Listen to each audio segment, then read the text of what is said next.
Okay, nagsusuot na ako ng uniform. Nagbobotones ng vest. Nagbukas ng pinto. Ay, hindi mabuksan. Ayan, bukas na. Papunta na sa restaurant. Nakarating na sa restaurant.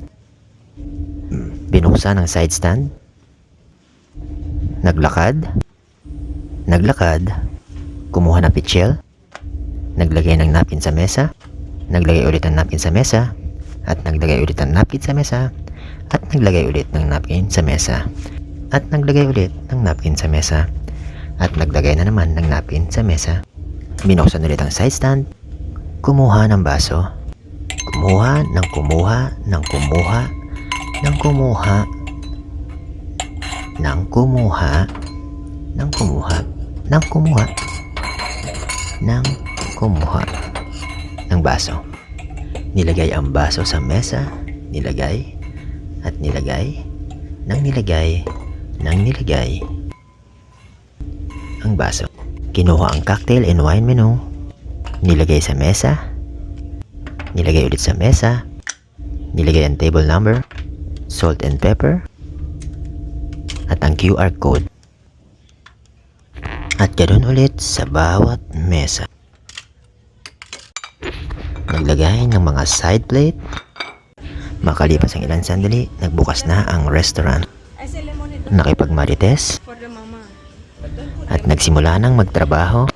Kinuha ang order, pinikap ang pagkain, nilagay sa tray, binuhat ang tray na may dalang pagkain, nilapag sa side stand, naglakad kahit di alam kung saan pupunta, mapalayo lang sa'yo, konting marites, sumayaw at magmukhang magpasaya ng mga pogo, magpalit ng menu at magligpit. At ngayon sa wakas ay pauwi na ako sa kabina. Pero bago ang lahat, i-check muna ang buong istasyon kung okay na. At subukan sumagap ng bagong chismis. At mukhang okay naman ang lahat, kaya ako'y maglalakad na pauwi ng kabina. At minsan makakita tayo ng mga taong kakaiba na hindi maintindihan ng mga taong hindi dumaan sa hirap ng buhay. Pinindot ang pindutan, bumukas ang elevator, at ako'y pumasok, pinindot ulit ang pindutan, at sumara ang elevator. Bumukas ang elevator, at naglakad na ako pauwi ng kabina. Ayan, malapit na ako.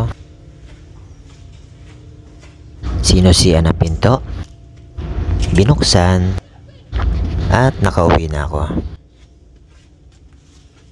Bye-bye.